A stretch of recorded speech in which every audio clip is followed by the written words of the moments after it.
Gold, trusted gold buyers. మీరు తాకట్టు పెట్టిన బంగారాన్ని విడిపించి ఈ రోజు ఉన్న మార్కెట్ ధరకు కొనబడను.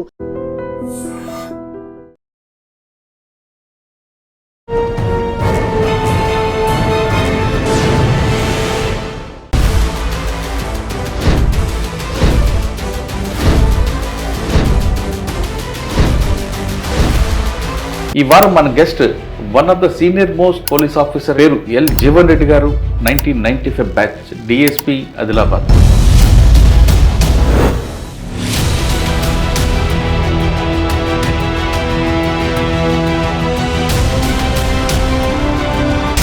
ఉమ్మడి ఆదిలాబాద్ జిల్లాలో మీ పేరు ఎక్కువ కనిపిస్తుంటుంది. ఎస్ఐ నుండి డిఎస్పీగా అయిన వ్యక్తుల్లో అంటే ఎక్కువ శాతం ఆదిలాబాద్ పనిచేసి మీరు ఒక్కరే కనిపిస్తుంటారు.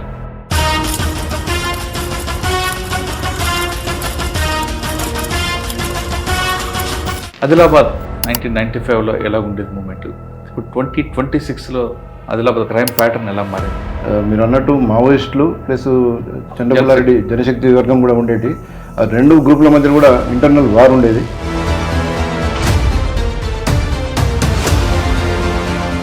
అప్పుడు నేను విలేజ్లో ఉన్నప్పుడే సాబీర్ ఖాన్ అనే ఒక ఎస్ఐని నక్సలైట్లు గంభీరపేట టౌన్లో చంపడం జరిగింది. వేరే దేశాల నుంచి వచ్చి ఇక్కడ ఒక దొంగతనం చేస్తారు. అది ఇటీవల దాదాపు ఒక 15 days బ్యాక్ ఈ కైలాస్ నగర్లో ఒక పర్సన్ ఇంట్లో వాళ్ళు ఇంటికి తలపించి హైదరాబాద్ పోయిండు. పోతే వీళ్ళు బంగ్లాదేశ్కి వెళ్ళి 2 పర్సన్స్, తర్వాత ఒక మధ్యప్రదేశ్ నుంచి ఒకరు, టోటల్ 3.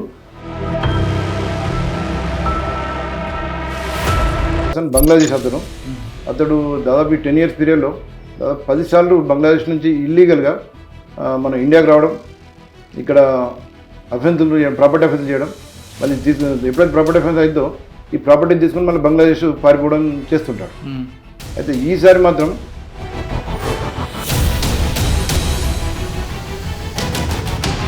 ఇక్కడ అఖిల్ మహాజన్ గారు ఎస్పీగా వచ్చిన తర్వాత పబ్లిక్కి ఎక్కువ అవగాహన కల్పించడంలో, అంటే డిటెక్షన్ కన్నా ముందు వాళ్ళకి అవేర్నెస్ అవ్వడంలో ఎక్కువ ప్రాక్టీస్ ఉన్నట్టు తెలుస్తుంది. పాత కేసులన్నింటిలో కూడా తీసుకురావడం, యూఏ కేసులు డిటెక్ట్ చేయడం చేస్తున్నారు. ఇప్పుడు ఆదిలాబాద్లో అఖిల్ మహాజన్ గారి యొక్క మార్క్ ఏముంది? సారు పేరే ఒక బ్రాండ్. సార్ వచ్చిన తర్వాత ఈ మొత్తం ల్యాండ్ గ్రాబర్స్, ఈ రౌడీ షీటర్స్, గాంజా అఫెండర్స్, ఈ పీడిఎస్ రైస్ ట్రాన్స్పోర్టర్స్, వీళ్ళందరూ కూడా ఉంటే జైల్లో ఉండాలి, లేకపోతే ఇక్కడ ప్రశాంతంగా ఉండాలి, లేదంటే ఇన్నోవేటివ్ ప్రోగ్రామ్తో అవేర్నెస్ బాగా చేయడం జరిగింది. నేను కాకి కిడ్స్ అనే ఒక ప్రోగ్రామ్, పోలీస్ చక్కా అనే ఒక ప్రోగ్రామ్, తర్వాత ఆపరేషన్ జ్వాల, ఇట్లా డిఫరెంట్ ప్రోగ్రామ్స్ సారు ఇక్కడ ఆదిలాబాద్ జిల్లాలో ఇంట్రొడ్యూస్ చేయడం జరిగింది. తర్వాత ఆదివాసుల గురించి కూడా చాలా మెడికల్ క్యాంపులు చిన్న కార్యక్రమంలో హెల్ప్ చేయడం.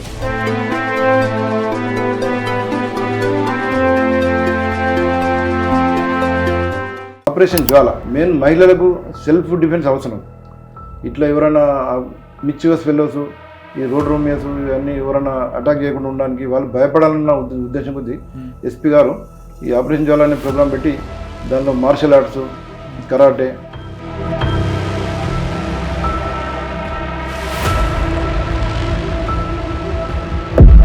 వాళ్ళు కూడా రెగ్యులర్గా వాళ్ళు విలేజ్కి వెళ్ళి మీకోసం ప్రోగ్రామ్ మీటింగ్ పెట్టి ఈ సైబర్ క్రైమ్స్ మీద, మళ్ళీ క్రైమ్స్ ఏ విధంగా ప్రివెన్షన్ చేసుకోవాలి, యాక్సిడెంట్లు ఏ విధంగా ప్రివెంట్ చేసుకోవాలి, ఇవన్నిటి మీద మేము అవేర్నెస్ ప్రోగ్రామ్ కండక్ట్ చేయడం జరుగుతుంది. బైక్ యాక్సిడెంట్ కూడా ఏం జరుగుతున్నాయి, హెల్మెట్ లేనందువల్ల. ప్రతి ఒక్కరు కూడా ఏం చేస్తుంటే సెల్ ఫోన్ లేకుండా ఎవరు బయటకు వస్తలేరు.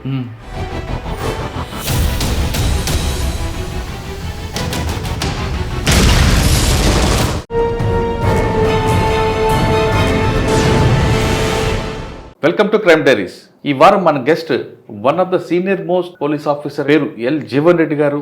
1995 బ్యాచ్, డిఎస్పీ ఆదిలాబాద్. ఉమ్మడి ఆదిలాబాద్ జిల్లా నుండి, ఆదిలాబాద్ జిల్లా ఇప్పుడు మంచిర్యాల అవన్నీ అయిన తర్వాత కూడా ఎక్కువ శాతం అంటే 90% వరకు ఆయన ఆదిలాబాద్ జిల్లాలో పనిచేశారు. ఆయన 1995లో పోలీస్ డిపార్ట్మెంట్కి వచ్చినప్పుడు ఎస్ఐగా ఆదిలాబాద్ జిల్లా, ప్రస్తుతం డిఎస్పీగా ఆదిలాబాద్ జిల్లా, నిర్మల్ అన్ని ప్రాంతాలు పనిచేశారు.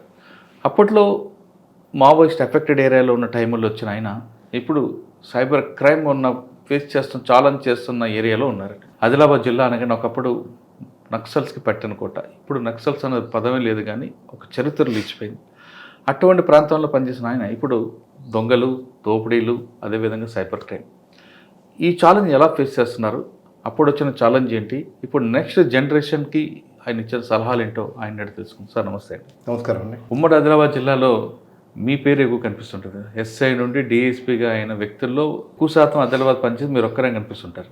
ఆదిలాబాద్ 1995లో ఎలా ఉండేది మూమెంట్, ఇప్పుడు 2026లో ఆదిలాబాద్ ప్యాటర్న్, క్రైమ్ ప్యాటర్న్ ఎలా మారింది? అప్పుడు పబ్లిక్కి పోలీస్కి మధ్యన ఆ రిలేషన్ ఎలా ఉంటుంది? ఇప్పుడు పబ్లిక్కి పోలీస్ రిలేషన్ పెరిగిందా, తగ్గిందా? ఈ ప్రశ్నలకు సమాధానం చెప్పే ముందు జీవన్ రెడ్డి గారు ఒక కుటుంబ నేపథ్యం. Jeevan Reddy garu police uniform by ఛాన్సా, బై చాయిస్? ఛాన్స్ అండి. మాది రాజన్న సిరిసిల్ల డిస్టిక్ గంభీరావుపేట. మా ఫాదర్ గవర్నమెంట్ టీచర్. నేను డిగ్రీ సిద్దిపేట చేసిన తర్వాత ఉస్మానియా యూనివర్సిటీలో సీట్ సంపాదించడానికి బాగా హార్డ్ వర్క్ చేసి ఎంఏ ఆర్ట్స్ కాలేజ్ ఓయూ, తర్వాత ఎంఏ తర్వాత ఎల్ఎల్బి ఓయూలో చేయడం జరిగింది. కంటిన్యూ 5 years ఓయూలో ఉంటూ ఈ కాంపిటేటివ్ ఎగ్జామ్స్ ప్రిపేర్ కావడం జరిగింది. దానిలో అప్పుడు 95లో మేము ఈ ఎస్ఐగా సెలెక్ట్ కావడం జరిగింది. 95 నుంచి 1 year వరకు బేసిక్ ట్రైనింగ్ పోలీస్ అకాడమీలో చేసిన తర్వాత మాకు ఆదిలాబాద్ డిస్ట్రిక్ట్ అలాట్ కావడం జరిగింది. ఓకే సార్, మీరు పోలీస్ ట్రైనింగ్ నుంచి కాకుండా ఒక్కసారి మీ ఇంటికి వెళ్దాం, గంభీరపేటకి. గంభీరపేట అనగానే ఒకప్పుడు నక్సల్స్ బాగా పెట్టనుకోండి, ఒకవైపు జనశక్తి, ఒకవైపు పీపుల్స్ వార్. ఈ రెండింటి గ్రూపుల మధ్యన గంభీరపేటలోకి చాలా చరిత్ర కనిపిస్తుంటుంది. మీకు బాగా గుర్తుండిపోయిన సంఘటన చెప్పండి. కరెక్ట్ అండి. మా గంభీరావుపేట మండలం అంటే బాగా ఎఫెక్టెడ్. మీరు అన్నట్టు మావోయిస్టులు ప్లస్ చంద్రపుల్లారెడ్డి జనశక్తి వర్గం కూడా ఉండేది. ఆ 2 గ్రూపుల మధ్య కూడా ఇంటర్నల్ వార్ ఉండేది. ఒకప్పుడు అక్కడ మా విలేజ్ పక్కన ఇద్దరిని జనశక్తి వాళ్ళను చంపేసి వారి యొక్క తలలు కూడా తెచ్చి మా విలేజ్లో పెట్టడం జరిగింది. అప్పుడు అటువంటి సిచ్యువేషన్ని మేము అప్పుడు ఎస్ఐ సెలెక్ట్ అవ్వడం జరిగింది. ఇంట్లో కూడా చాలామంది వద్దన్నారు. అయినను డేర్ చేసి మేము రావడం జరిగింది. అప్పుడు మా ఫాదర్ పేరు కూడా రాసి వీళ్ళ ల్యాండ్స్ ఎవరు కొనద్దు అని కూడా గోడ మీద పోస్టర్ కూడా అంటియడం జరిగింది. ఎందుకంటే నేను ఎస్ఐ అయినందుకు ఒకటి, తర్వాత మా ఫాదర్ కూడా ల్యాండ్ లార్డ్ అని చెప్పి ల్యాండ్స్ ఎక్కువ లేకున్నా అలా ఆ విధంగా క్రియేట్ చేసి వేయడం జరిగింది. సార్, ఆ గంభీరపేట స్టేషన్ బయట ఒక ఎస్ఐని కాల్చడం, అప్పుడు చాలా మూమెంట్, రెగ్యులర్గా ఏదో ఒకటి మూమెంట్ ఉండేది వాళ్ళ యాక్టివిటీస్. కానీ మీ పేరెంట్స్ ఒప్పుకున్నారా? వద్దురా మనకి ఎందుకు ఇవన్నీ? వద్దన్నారు ముందైతే. ఎందుకంటే మా ఫాదర్ గవర్నమెంట్ టీచర్, తర్వాత మాకు అగ్రికల్చర్ కూడా ఉండేది. వేరే జాబ్ ట్రై చేయ కానీ పోలీస్ డిపార్ట్మెంట్ వద్దన్నారు. కానీ నేనే డేర్ చేసి ప్రజలకు సర్వీస్ చేయాలంటే పోలీస్ డిపార్ట్మెంట్లో అయితే ఇంకెక్కువ సర్వీస్ చేయొచ్చు, దీనిలో మనకు రికగ్నిషన్ వస్తుంది అని చెప్పి నేను ఇంట్రెస్ట్గా వెళ్ళడం జరిగింది. అప్పుడు నేను మా విలేజ్లో ఉన్నప్పుడే సాబీర్ ఖాన్ అనే ఒక ఎస్ఐని నక్సలైట్లు గంభీరపేట టౌన్లో చంపడం జరిగింది. ఇవన్నీ చూశారు కదా. మీరు రాగానే ఆదిలాబాద్ జిల్లా వచ్చింది ఫస్ట్ పోస్టింగ్. ఆదిలాబాద్ జిల్లా అప్పటికి కూడా అది చాలా పెద్ద ఇష్యూస్ ఉన్నాయి. ఎందుకంటే ఇంద్రావల్లి ఇవన్నీ కూడా జరగడం. ఆ టైంలో మీరు వచ్చేసరికి ఆదిలాబాద్ ఎలాగుందంటే, అసలు ఆదిలాబాద్ రావడానికి బస్సు సౌకర్యం ఉందా అప్పట్లో? ఉండే అండి, బస్సులు ఉండే, నేషనల్ హైవే ఉన్నది, బస్సులు ఉన్నాయి. మాకు అలాట్ అయిన తర్వాత ఫస్ట్ హైదరాబాద్లో బస్ ఎక్కి ఇక్కడ ఆదిలాబాద్ రావడానికి 7 hours పట్టిందండి టైం బస్సు. వచ్చిన తర్వాత మేము ఫస్ట్ టైం, నేను అప్పటి వరకు ఆదిలాబాద్ ఎంట్రీ కాలేదు ఎప్పుడు. జాబులో జాయిన్ కావడానికే ఇక్కడ ప్రొఫెషనల్ ఎస్ఐ జాయిన్ అవ్వడానికి, ఎస్పీఆర్ రిపోర్ట్ చేయడానికి 96లో రావడం జరిగింది. అదే నేను ఫస్ట్ టైం ఆదిలాబాద్ రావడం. అప్పుడు ఇక్కడ ఆదిలాబాద్ డిస్ట్రిక్ట్ కూడా మోస్ట్ ఎఫెక్టెడ్. మళ్ళీ షెల్టర్ జోన్ ఎక్కువ వాడినప్పుడు ఆదిలాబాద్ను. నేను ఇక్కడ ప్రొఫెషనల్ ఎస్ఐగా ఉట్నూరులో 5 months ట్రైనింగ్ చేసిన తర్వాత, ఎవరండి అప్పుడు ఎస్పీ?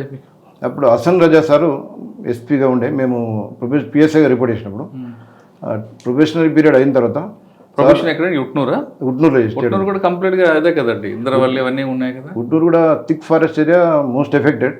అప్పుడు ఉట్నూరులో కూడా అప్పుడు ఎన్కౌంటర్లో అంబుష్ చేసి 2 ఎస్ఎల్ఎం చంపడం జరిగింది.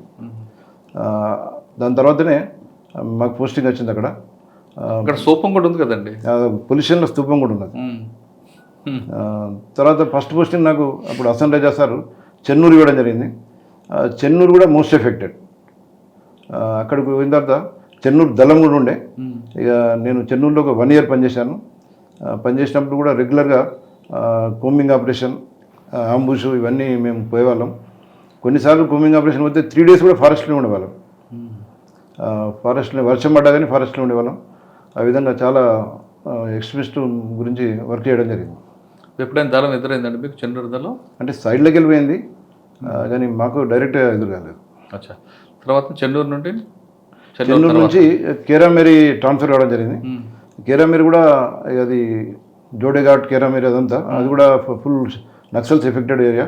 అక్కడ కూడా 1 year పనిచేయడం జరిగింది. అక్కడ మాకు క్వార్టర్ లేకుండే కేరామేరిలో. అప్పుడు ఒక ప్రైవేట్ ఇల్లు కేరామేరి అద్దెకి ఇచ్చేవారండి అప్పుడు పోలీసులకి వాళ్ళు? ఇచ్చేవాళ్ళు, అంటే చాలా తక్కువ, కొద్దిగా డేరియేషన్ ఉన్న వాళ్ళు ఇచ్చేవాళ్ళు. నేను అద్దెకున్న ఇల్లు పోలీస్ స్టేషన్ 1 kilometer దూరం. అది ఇంట్లో ఉంటే కూడా ఎప్పుడు ఏమైందో తెలియని పరిస్థితి. లాస్ట్కు వాళ్ళ బుక్స్లో కూడా అప్పుడు సందీప్ షాండిల సాబ్ ఉన్నప్పుడు ఒక డైరీలో దొరికిందట, కేరామేరి ఎస్ఐ బయట ప్రైవేట్ ఇంట్లో రెంట్కుంటుండు, అతన్ని మనం టార్గెట్ ఈజీ చేయొచ్చు అని చెప్పి డైరీలో దొరికిందట. దొరకనప్పుడు ఎస్పీ గారు ఏం చేసినట్టే నువ్వు అక్కడ సేఫ్టీ లేదు అని చెప్పి నన్ను అక్కడికి ట్రాన్స్ఫర్ చేసి తాంసీ పోలీస్ స్టేషన్ ఇవ్వడం జరిగింది. సార్ మీరు ఎంతకాలం పనిచేస్తారు కేరామేరి? 1 year 3 months వరకు పనిచేస్తాను సార్. పక్కన తిరిగానే దళం ఆ మూమెంట్ ఉండేది ఏమన్నా? ఉండేదండి, ఉండేది. అది చాలా పెద్ద పెద్ద హిల్లక్స్, థిక్ ఫారెస్ట్, అప్పుడు మూమెంట్ బాగుండేది. షెల్టర్ కూడా తీసుకునేవారు. అక్కడ లోకల్లో అఫెన్స్ చేయలేదు కానీ చుట్టుపక్కల చాలా చేసేవారు. ఒక భీమరావు అని మా కేరామేరిలో పనిచేసే కానిస్టేబుల్ని కూడా అప్పుడు నేను ట్రాన్స్ఫర్ అయ్యి వచ్చిన తర్వాత అతన్ని కేరామేరిలో చంపేయడం జరిగింది. అయ్యో, జోడేఘాట్ ఎలాగుంటుంది అప్పుడు? జోడేఘాట్ కూడా ఉండేది, అంటే అక్కడ షెల్టర్ తీసుకున్నారు కదా? షెల్టర్ జోన్ ఎక్కువ వాడేది. ఓకే, తర్వాత ఎక్కడికి ఇచ్చారు మీకంటే? తర్వాత ఇక్కడ తాంసీ, ఆదిలాబాద్కు 15 kilometer దూరంలో తాంసీ, కొంచెం పీస్ఫుల్ ఏరియా, ఇది ఇవ్వడం జరిగింది. ఇక్కడికి వచ్చిన తర్వాత ఇక్కడ ఏంటంటే మొత్తం ఎక్స్ట్రీమ్ మూవ్మెంట్ పెద్దగా ఉండకపోయేది.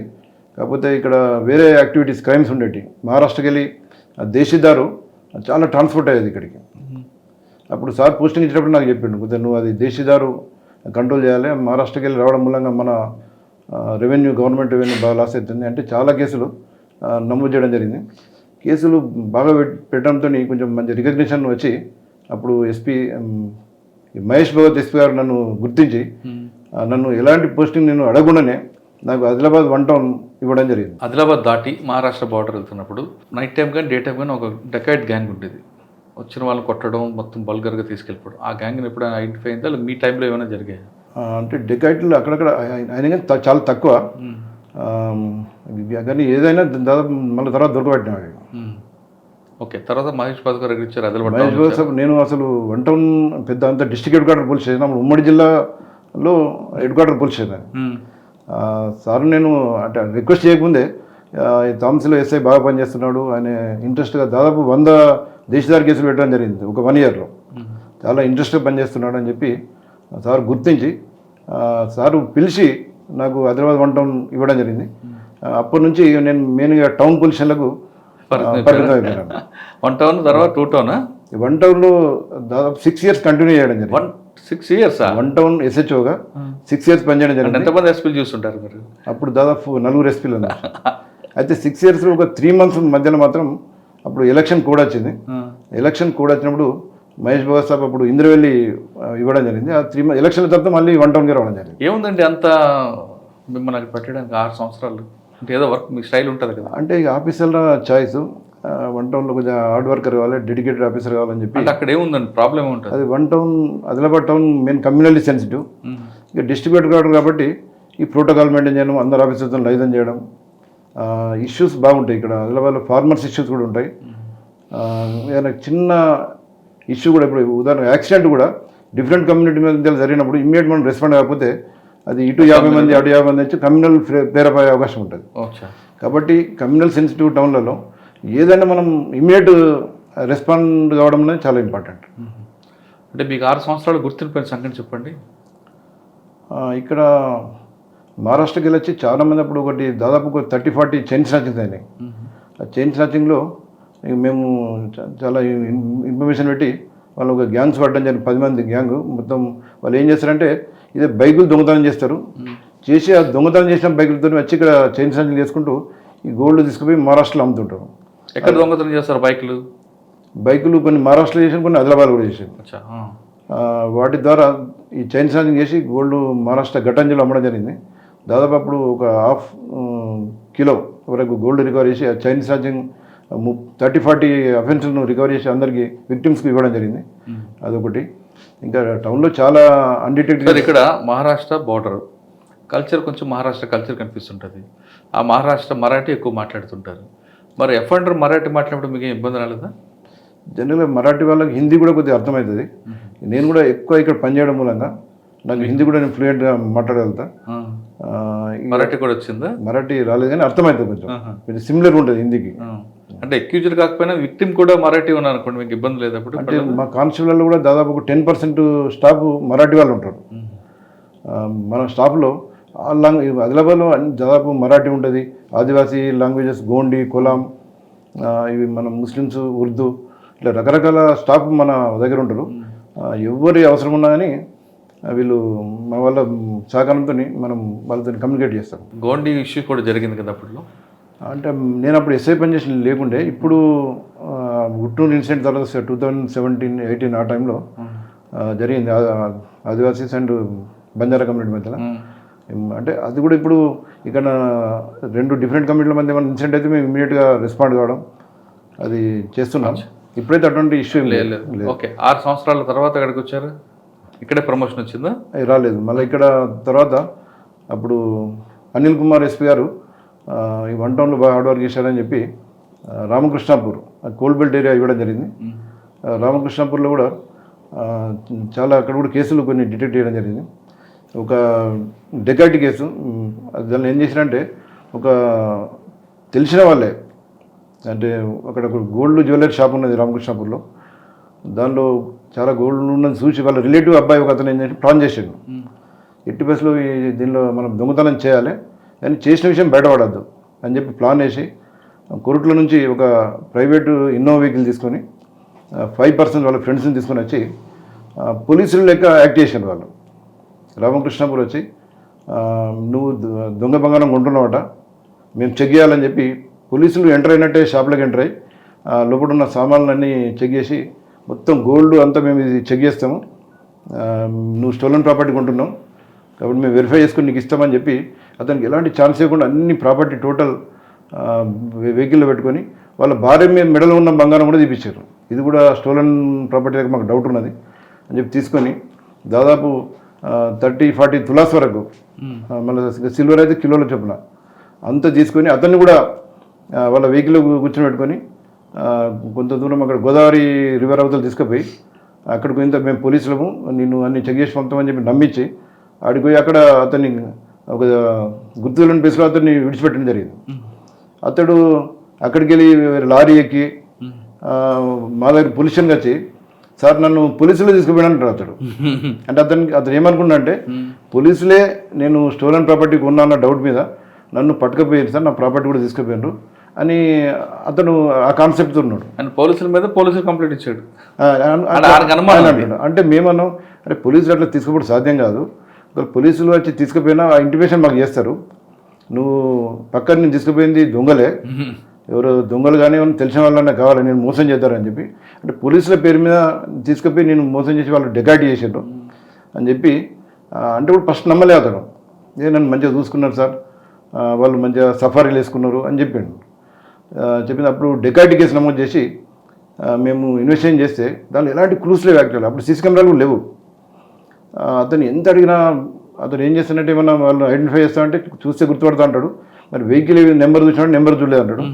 మరి లాస్ట్కు మేము రిపీటెడ్ అడగగా సార్ ఆ బండి మీద ముందట ఒకటి గాడ్ ఈజ్ వన్ అనేది ఒకటి స్లోగన్ ఉన్నది సార్, గాడ్ ఈజ్ వన్, దేవుడు ఒక్కడే అనేది ఉన్నది సార్, అది ఒక్కటే గుర్తుపడతా, వెహికల్ మాత్రం ఇన్నోవా వెహికల్ సార్ అని చెప్పాడు. చెప్తే ఆయన ఏ రూట్లో పోయినా మేము పోయి గోదావరి పోయిన తర్వాత అక్కడ టౌన్లో అన్నింటిలో సెర్చ్ చేసినాం, వెహికల్ నెంబరు తెలియదు, సీసీ కెమెరాలు లేవు. సెర్చ్ చేసి కురుట్ల, మెట్పల్లి, కరీంనగర్ అన్ని వెహికల్ సెర్చ్ చేస్తే కురుట్లలో ఒక వెహికల్లో అది గాడ్ ఈజ్ వన్ అనేది స్లోగన్ రాస్తున్నది. అయితే ఇతను మా ఎంఎన్ఏ ఉన్నాడు కాబట్టి ఇతను చూపిస్తే సార్ ఇదే వెహికల్ సార్ అంటే అప్పుడు ఆ వెహికల్ డ్రైవర్ని పిలిపిస్తే అతను రాలేదు, భయపడ్డాడు. లాస్ట్ కష్టపడి వాళ్ళ పేరెంట్స్ని పిలిపించి పట్టుకుంటే లాస్ట్ ఆ విధంగా డెకాయిటీ కేసుని డిటెక్ట్ చేయడం జరిగింది. అంటే ఒక చిన్న క్లూ ఆధారంగా మేము వాళ్ళు డెకాయిటీ కేసు డిటెక్ట్ చేసాం, వాళ్ళందరినీ అరెస్ట్ చేయడం జరిగింది, గోల్డ్ కూడా టోటల్ రికవర్ అయింది. అయితే ఇతనికి ఏదైతే పోలీసులు అని నమ్మించి రికవరీ పీరియడ్ ఇతన్ని తీసుకుపోయి కొట్టిండు, బాగా ఇంటర్వెన్షన్ చేసి పీరియడ్ ఇతను కొట్టిండు కూడా, కొట్టిన ఇతనికి డౌట్ రాకుండా ఆ కేసును మేము ఛేదించడం జరిగింది. రామకృష్ణపురంలో. అంటే దేవుడే ఒక్కడే, దేవుడే కాపాడాడు, దేవుడు ఒక్కడే అన్న స్లోగన్ అదే కాపాడింది. నేను కేసు డిటెక్ట్ చేయడం జరిగింది. రామకృష్ణపురంలో ఇంకా సరే సింగరేణి ఇష్యూస్ అవన్నీ ఉండే, అవన్నీ చేసినాం. తర్వాత ఒకసారి ఒక 5 వెపన్స్ రికవర్ చేసినాం రామకృష్ణపురంలో, పిస్టల్స్. ఒకటి బ్రహ్మచారి అని బెల్లంపల్లి, అతనే పెద్ద నోటోరియస్ దొంగ. అతను ఎక్కువ రంగారెడ్డి, హైదరాబాద్ చుట్టుపక్కల ప్రాంతంలో రెంట్కి తీసుకుని రాబరీలు, డెకాయిటీలు, దొంగతనాలు కూడా చేస్తుంటాడు. బ్రహ్మచారి, వీర బ్రహ్మచారి, కట్కేశారు, గట్కేసాలు ఉంటాడు. కరెక్ట్, మేము పట్టుకేసాం, అక్కడికి వెళ్ళి పట్టుకేసాం. అయితే అతడు మా దగ్గర వచ్చి ఒక అఫెన్స్ చేయడం జరిగింది. దానిలో బాగా మనం క్లూస్ తీసి మేము పూర్తి అక్కడ ఫస్ట్ అతని దగ్గర వెపన్స్ ఉన్నాయని మేము కూడా ఊహించలే. ఇది బ్రహ్మచారి చేసిన మాకు డౌట్ ఉంటే పోయినాము. ఇన్ఫర్మేషన్ చేస్తే గట్కేసర్ చుట్టుపక్కల ప్రాంతాల్లో ఒక ఐసోలేటెడ్ ఇల్లు కిరాయి తీసుకుని ఉంటున్నాం. మేము లిమిటెడ్ ఒక 2 కానిస్టేబుల్, ఒక 7 కానిస్టేబుల్, నేను 2 షార్ట్ వెపన్స్ మాత్రం ఉన్నాయి. పోయినాము, పోయి చుట్టూ ఇల్లు చుట్టూ అది చేసిన తర్వాత అతని దగ్గర వెపన్స్ ఉన్న విషయం మాకు తెలియదు. అప్పుడు లాస్ట్కు డోర్ కొడితే చాలాసేపు కొట్టిన తర్వాత డోర్ తీసిండు. చెక్ చేసి ఇంట్లో ఉన్నాడు. ఇల్లు చెక్ చేసి ఇంట్లో 5 పిస్టల్ దొరికినాయి. ఇంట్లో 5 పిస్టళ్ళు, ఒక 50 వరకు రౌండ్స్ దొరికినాయి. లక్ ఏంటంటే మేము ఆ డోర్ కొట్టేటప్పుడు అతను ఫైర్ చేస్తే మాకు ఇబ్బంది అయిపోయి, ఎందుకంటే మాకు అతని దగ్గర వెపన్స్ ఉన్న విషయం మాకు ఇంటిమేషన్ లేదు. అంటే దొంగ అని రాడ్స్ కానీ నైఫ్ వెపన్స్ అతను అక్కడికి వెళ్ళి బీహార్కి వెళ్ళి తీసుకొచ్చినప్పుడు. ఏంటి దేనికోసం అట? అఫెన్స్ చేయడానికి. ఆయన తమ్ముడు కూడా ఉంటాడు, ఆయన తమ్ముడు అన్న ఉంటాడు, అతను కూడా చేస్తాడు. అయితే అప్పుడు దాదాపు 5-6 మెంబర్స్ మేము అరెస్ట్ చేయడం జరిగింది. 5 పిస్టల్స్, 50 రౌండ్లు రికవర్ చేయడం జరిగింది. అదొకటి రామకృష్ణపూర్లో చేసినాం. రామకృష్ణపూర్ తర్వాత మళ్ళీ రెబ్బెన ట్రాన్స్ఫర్ అవుతాం. రెబ్బెన కూడా కోల్ బెల్ట్ ఏరియా. అక్కడ ఒక 1 ఇయర్ చేసిన తర్వాత అప్పుడు ప్రమోషన్ వచ్చింది. ఇన్స్పెక్టర్గా ప్రమోషన్ 2011లో వచ్చింది. అప్పుడు ఫస్ట్ పోస్టింగ్ మన ఇంటెలిజెన్స్ డిపార్ట్మెంట్లో ఇవ్వడం జరిగింది. ఇంటెలిజెన్స్ హైదరాబాద్ హెడ్ క్వార్టర్లో టాప్ సీక్రెట్ సెల్లో 2 years 3 months వరకు పనిచేయడం జరిగింది. ఇంటెలిజెన్స్ కూడా అప్పుడు తెలంగాణ ఉద్యమం బాగా జోరుగా నడుస్తుంది. ఆ టైంలో మనం ఇంటెలిజెన్స్ ఇన్స్పెక్టర్ పనిచేయడం జరిగింది. తర్వాత అంటే అక్కడ నుంచి ఫస్ట్ పోస్టింగ్ మళ్ళీ లా అండ్ ఆర్డర్ సిఏగా ఖానాపూర్ రావడం జరిగింది. ఖానాపూర్ కూడా ఎఫెక్టెడ్, కాకపోతే ఖానాపూర్ సిఐగా వచ్చే వరకు కొంచెం వాళ్ళది తగ్గింది, మూవ్మెంట్ తగ్గింది, మన ఎక్స్ట్రీమిస్ట్ మూవ్మెంట్ తగ్గింది. ఖానాపూర్లో ఒక 1 year చేయడం జరిగింది. ఏముందండి ఎక్కడ మెమరబుల్ ఉందా? కామెంట్లో కూడా ఇదే కొన్ని డిఫరెంట్ కేసులు, ఒక 2 సరెండర్లు కూడా చెప్పేయడం జరిగింది. మావోయిస్టులను ఇప్పుడు ఎస్పీఆర్ ముందర సరెండర్ చెప్పేయడం జరిగింది. ఎవరు ఎస్పీ గారు అప్పుడు గజారావు భూపాల్ సాబ్ ఉండే. ఓకే. తర్వాత ఎలక్షన్లు అయినాయి. ఎలక్షన్ల తర్వాత మళ్ళీ చేంజ్ అయ్యి నేను నిర్మల్ టౌన్ ఎస్హెచ్ఓగా కూడా జరిగింది, టౌన్ ఇన్స్పెక్టర్గా. నిర్మల్ టౌన్లో అది communal sensitive town. Nirmal town Bhainsa Nirmal town. Nirmal టౌన్లో 2.5 years ఇన్స్పెక్టర్ పనిచేయడం జరిగింది. పనిచేసినప్పుడు కూడా అక్కడ ఎలాంటి కమ్యూనల్ ఇన్సిడెంట్ జరగకుండా పనిచేయడం జరిగింది. దాని తర్వాత నిర్మల్ రూరల్ సిఐగా ట్రాన్స్ఫర్ అయినాం. సార్ నిర్మల్లో చేశారు ఎక్కువ, బైన్సా మీకే ఉంటుంది. కరెక్ట్. ఏ ఇష్యూ జరిగినా వెంటనే అది బ్లో అప్ అయిపోతుంటుంది. మీరు నాకు చెప్పినట్లుగా యాక్సిడెంట్ అయితే 2 వర్గాలు అయితే కొట్టుకోవడం, చిన్న ఇష్యూ ఏదోనండి ఎక్కడో జరిగిన దానికి వీళ్ళు బర్న్ అవుతుంటారు. అది ఎక్కువ బ్లో అప్ అవ్వకుండా ఇమీడియట్గా ఏం చేయాలి? అక్కడ ఒక ఇష్యూ జరిగింది అనుకోండి. మెయిన్ కమ్యూనల్ టౌన్లో ఎట్లుంటుందంటే ఎక్కడ ఇన్సిడెంట్ కొన్ని ఫారిన్ కంట్రీలో జరిగినా, ఇండియాలో వేరే ప్లేస్లో జరిగినా, అదేంటంటే మెయిన్ ఇప్పుడు ముఖ్యంగా సోషల్ మీడియా ద్వారా ఇమీడియట్గా తెలిసిపోతుంది. మళ్ళీ సోషల్ మీడియాలో వచ్చేటి కూడా అన్ని నిజమని నమ్ముతారు చాలామంది. దానిలో సగం వరకు ఫేకే ఉంటాయి, ఎగ్జాగరేషన్ కూడా కాంటెంట్స్ ఉంటాయి కొన్ని. దాన్ని నమ్మి వీళ్ళు భావోద్రేకానికి లోనై 2 వర్గాలు అంటే అందరూ గుంపులు గుమిగూడడం, లేదంటే ఏదైనా ప్రోగ్రామ్స్ ఆర్గనైజ్ చేయడం, అప్పుడప్పుడు ర్యాలీ పెడతామనడం, లేకపోతే మీటింగ్ అనడం, లేకపోతే నిరసన తెలుపుతామనడం, ఇట్లా రకరకాల ప్రోగ్రామ్ చేస్తుంటారు. దానికి ఏంటంటే మనం ఇమీడియట్ అటువంటి జరిగినప్పుడు మెయిన్ మనం సోషల్ మీడియా మీద రెగ్యులర్ సర్వేలెన్స్ వాచ్ ఉండాలి. అటువంటిది సోషల్ మీడియాలో ఏదొచ్చినా ఇమీడియట్ వాళ్ళని పిలిచి కౌన్సిలింగ్ చేయడం, అటువంటి పోస్టులను డిలీట్ చేయడం, మళ్ళీ అగెనెస్ట్ లా ఉంటే ప్రొవోకేటివ్ అటువంటి ఏమన్నా ఉంటే వాళ్ళ మీద కేసులు నమోదు చేయడం, అవన్నీ చేస్తే కొద్దిగా తగ్గుతుంది. అది మెయిన్ కౌన్సిలింగ్ ద్వారా కూడా చాలా వరకు తగ్గిపోతుంది. సార్ ఇప్పుడు చాలామంది ఖాళీగా ఉన్న వాళ్ళు ఈ పనులు చేస్తుంటారు 2 వర్గాల్లో కూడా. కరెక్ట్. వాళ్ళని ఐడెంటిఫై చేసి వాళ్ళకి ఉద్యోగాలు వచ్చి లేదంటే వాళ్ళకి ఏదో వాళ్ళకి మైండ్కి ఒక అప్లికేషన్ పెడితే వాళ్ళు అక్కడి నుంచి డిస్టర్బ్ అవుతారు కదా సార్. కరెక్ట్. అది యూత్ ఏంటంటే వాళ్ళకు ఏదో మనం గేమ్స్ ద్వారా కానీ మనం ఏదైనా ఏదో వాళ్ళు చదువుకున్న వాళ్ళకి ఉద్యోగాలు ఇవ్వడం అట్లా పంపిస్తే డిస్టర్బ్ అయిపోద్ది కదా. జాబ్ మేళాలు పెట్టి అది చేయడం. అందుకే మా ఇప్పుడు ఆదిలాబాద్ కూడా మా గౌరవ ఎస్పీ అఖిల్ మహాజన్ ఐపీఎస్ వాళ్ళు వచ్చిన తర్వాత పెద్ద ఎత్తున అసలు ఆదిలాబాద్ చరిత్రలో అంత పెద్ద జాబ్ మేళా ఎప్పుడు జరగలేదు. ఓకే, పెద్ద ఎత్తున జాబ్ మేళా కండక్ట్ చేసే దానికి దాదాపు ఒక 10,000 మెంబర్స్ వరకు వచ్చాను, అటెండ్ అయ్యాను. దానిలో ఒక 2,000 వరకు సెలెక్ట్ అయ్యాను. దానిలో ఇప్పుడు చాలా మంది కంటిన్యూ అవుతున్నారు జాబ్. ఈ ఫార్ములా అక్కడ కూడా పెడితే బెస్ట్ ఏమో కదా. అక్కడ కూడా పెట్టినాం కానీ ఇంత పెద్ద ఎత్తున పెట్టలేదు. ఆదిలాబాద్లో చాలా గ్రాండ్. సార్, యూత్ని ముందు ప్రొవోక్ చేయడంలో కొంతమంది ఉంటారు, రెండు వర్గాలకి అసలు వాళ్ళని ముందు టైట్ చేస్తే బెస్ట్ ఏమో కదా. కరెక్ట్. కొద్ది కమ్యూనల్ ఫీలింగ్ ఉన్న వాళ్ళు కొంతమంది రెండు వర్గాలు ఉంటారు. వాళ్ళను కౌన్సిలింగ్ చేయాలి, వార్నింగ్ కూడా ఇస్తుండాలి. వాళ్ళ మీద రెగ్యులర్ నిఘా ఉంటుందంటే వాళ్ళు భయపడతారు. ఏదైనా ఇన్సిడెంట్ అయితే పోలీసులు మమ్మల్ని పట్టుకుపోతారు అని చెప్పి వాళ్ళు భయంలో ఉంటారు. అంటే వాళ్ళ మీద పీడీ యాక్ట్ పెడితే అంటే రిపీటెడ్ కేసులు ఉంటే పెట్టాలి. అంటే రిపీటెడ్ కమ్యూనల్ కేసులను ఎంకరేజ్ చేయడం, లేకపోతే కమ్యూనిటీ మధ్య కమ్యూనల్ ఇన్సిడెంట్లను రెచ్చగొట్టడం, అటువంటి వాళ్ళ మీద పబ్లిక్ మంచి వాళ్ళే కానీ కొంతమంది వల్ల డిస్టర్బ్ అవుతుంటారు అనేది ఉందండి. కరెక్ట్. ఎందుకంటే వీళ్ళు రెచ్చగొట్టి అది ఒకసారి ఎక్కడో జరిగిన ఇన్సిడెంట్ కూడా రెచ్చగొట్టి ఇక్కడ మనం ల్యాండ్ ప్రాబ్లం క్రియేట్ చేయాలా కొన్ని చేస్తుంటారు. నిర్మల్లో పనిచేసేటప్పుడు ఒకటి శ్రీరామనవమి ర్యాలీలో ర్యాలీ అంతా పీస్ఫుల్ అయిపోయింది. ఒక మసీద్ దగ్గర రాగానే అనుకోకుండా రెండు వర్గాలు స్టోన్ ఫెల్టింగ్ చేసుకోవడం జరిగింది. అప్పుడు నేను యాక్చువల్ రూరల్ సీఏగా ఉన్నా. అప్పుడు టౌన్ సీఏ నేను ఇద్దరం కలిసి సడన్గా స్టోన్ ఫెల్టింగ్ అయ్యే వరకు మేము వాటిని కంట్రోల్ చేయడానికి ఒకవైపు ఏమో లాఠీ చార్జ్ చేయాలి, వాళ్ళందరినీ నిలగొట్టాలి. మధ్యలో మసీద్ పక్కకు అది శోభయాత్ర ఉండే. శోభయాత్రను పీస్ఫుల్ ఫస్ట్ లోపలికి పంపించి వాళ్ళందరినీ మనకు లాఠీ చార్జ్ చేసి అందరిని చెదరగొట్టడం జరిగింది. అది మనం కంట్రోల్ చేయకపోతే అది ప్లేరప్ అయ్యే టౌన్ అంతా ప్లేరప్ అయ్యే అవకాశం ఉంటుంది. ఒకవైపు అక్కడ ఇన్సిడెంట్లో ఉన్న వాళ్ళందరినీ బయటకు పంపించి మళ్ళీ టౌన్ మొత్తం బందోబస్తు పెట్టాల్సి వస్తుంది. అంటే ఇన్సిడెంట్ జరగగానే వెంటనే క్విక్ రియాక్షన్ ఉండాలి అక్కడ. క్విక్ రియాక్షన్ ఉండాలి, క్యూఆర్టీ పని చేయాలి, లేదంటే అది ప్లేరప్ అవుతుంది. ఓకే. నిర్మల్ తర్వాత ఏముందండి? నిర్మల్ రూరల్లో నిర్మల్ తర్వాత రూరల్ సీఏగా వెళ్ళడం జరిగింది. రూరల్ సీఏలో 1 year చేసిన తర్వాత ఇప్పుడు ఎలక్షన్ కోడ్ వచ్చింది. ఎలక్షన్ కోడ్ ప్రకారం మళ్ళీ ఇక్కడ నిర్మల్ డిస్ట్రిక్ట్ ట్రాన్స్ఫర్ కంపల్సరీ కాబట్టి అప్పుడు ఇక తప్పని పరిస్థితుల్లో వరంగల్ మట్వాడ వెళ్ళడం జరిగింది. మట్వాడలో పోయినప్పుడు అక్కడ ఫస్ట్ ఎమ్మెల్యే ఎలక్షన్ కంటే ముందు ఒకటి అక్కడ పనిచేసేటప్పుడు ఒక పోచం మైదాన్లో సాయిబాబా టెంపుల్ ఉంటుంది. ఆ టెంపుల్లో ఎర్లీ మార్నింగ్ ఒక అన్నోన్ పర్సన్ వచ్చి ఒక పూజారిని ఇష్టం ఉన్నట్టు కొట్టడం జరిగింది. కొడితే అతనికి లోపల ఉన్న లివర్ అవన్నీ డ్యామేజ్ అయినాయి. ఇమీడియట్ మా వాళ్ళు వెళ్ళి అతన్ని ఎంజీఎం హాస్పిటల్ షిఫ్ట్ చేయడం జరిగింది. షిఫ్ట్ చేసిన తర్వాత అతడు అక్కడ డాక్టర్స్ ఏం చెప్పిన సీరియస్ ఉంది కండిషన్ అంటే హైదరాబాద్ నిమ్స్కి పంపడం జరిగింది.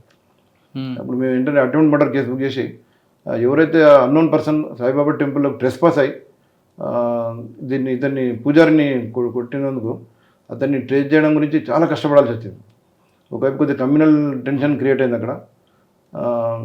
ఈ ఎవరు కొట్టినన్నది ఓన్లీ సీసీ కెమెరాల ఆధారంగానే మనము డిటెక్ట్ చేయాల్సిన పరిస్థితి ఉంది. సీసీ కెమెరా కూడా క్లారిటీ లేకుండా ఒకటే సీసీ కెమెరా ఉంది, అది క్లారిటీ లేదు. ఒక సింగిల్ పర్సన్ వచ్చింది పోయింది కనిపించింది, కానీ ఎర్లీ మార్నింగ్ కాబట్టి కొద్దిగా క్లారిటీ తక్కువ ఉన్నది. ఉన్న కొద్ది క్లారిటీ సీసీ కెమెరా ఫుటేజ్ ఆధారంగా మేము మట్వాడ వరంగల్ ఏరియాలో చాలా ఎఫర్ట్స్ పెట్టి ఒక పర్సన్ను ఐడెంటిఫై చేయడం జరిగింది. ఒకవైపు ఇతను ఐడెంటిఫై అయ్యేంత వరకు మాకు ఒకవైపు నుంచి ప్రెషర్ ఉండేది. ప్రెషర్ తట్టుకొని ఇతన్ని అరెస్ట్ చేసి మనం జైలుకు పంపడం జరిగింది. అప్పుడు ఆ కేసు నేనే దర్యాప్తు అధికారి. దానిలో ఇన్వెస్టిగేషన్ కూడా చాలా పర్ఫెక్ట్గా చేయడం జరిగింది. సీసీ ఫుటేజ్ ఏదైతే మేము కలెక్ట్ చేసినామో తర్వాత అతన్ని అరెస్ట్ చేసినప్పుడు కూడా అతన్ని వీడియో రికార్డింగ్ చేసినాం. అరెస్ట్ చేసినప్పుడు తీసిన వీడియో రికార్డింగ్, దొరికిన సీసీ ఫుటేజ్, ఈ రెండింటిని కూడా ఎఫ్సిఎల్కి పంపడం జరిగింది కంపారిజన్ గురించి. ఒకడే ఎఫ్సిఎల్ వాళ్ళు 2 వీడియోస్ కంపేర్ చేసి సేమ్ పర్సన్ అని చెప్పి వాళ్ళు మనకు రిపోర్ట్ ఇవ్వడం జరిగింది. దాంతో మనకు లింక్ ఏర్పడ్డది కాబట్టి ఆ కేసు కన్విక్షన్ అయింది. లైఫ్ ఇంప్రిజన్మెంట్ పడ్డది అతను 307లో. ఆ తర్వాత మర్డర్ అయింది, చనిపోయాడు. ఫస్ట్ ఎంజిఎం ఉన్నప్పుడు 307 చేసినాం. కిమ్స్ రెఫర్ చేసిన కిమ్స్లో చనిపోయాడు.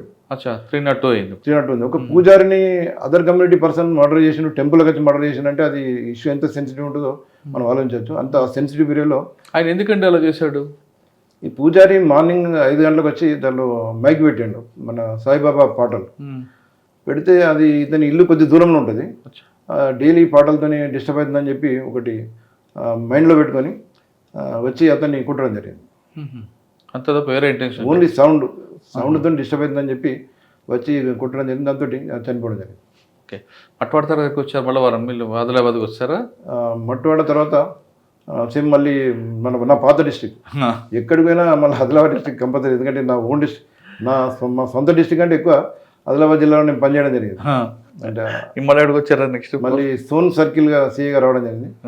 సోన్ సర్కిల్ సీఏగా ఉన్నప్పుడు కూడా చాలా అన్డిటెక్టెడ్ కేసులు డిటెక్ట్ చేయడం జరిగింది. అప్పుడు మా పని ఎట్లుంటుందంటే, ఇప్పుడు నేను ఒకరోజు సోన్ సీఏగా ఉన్నప్పుడు లీవ్ పెట్టి ఫంక్షన్కి పోయినా కామారెడ్డికి. ఫంక్షన్ అటెండే కాలేదు, పూర్తి కాలేదు, లంచ్ కూడా చేయలేదు. అప్పుడు ఫోన్ వచ్చింది, ఒక అన్నోన్ డెడ్ బాడీని తీసుకొచ్చి ఇక్కడ హైవే పక్క NH-44 పక్కన బుషెస్లో పాలిథిన్ బ్యాగులో కట్టేసి అక్కడ పడేసిపోయినారు. మొత్తం అతనికి ఒక లెగ్ కూడా లేదు.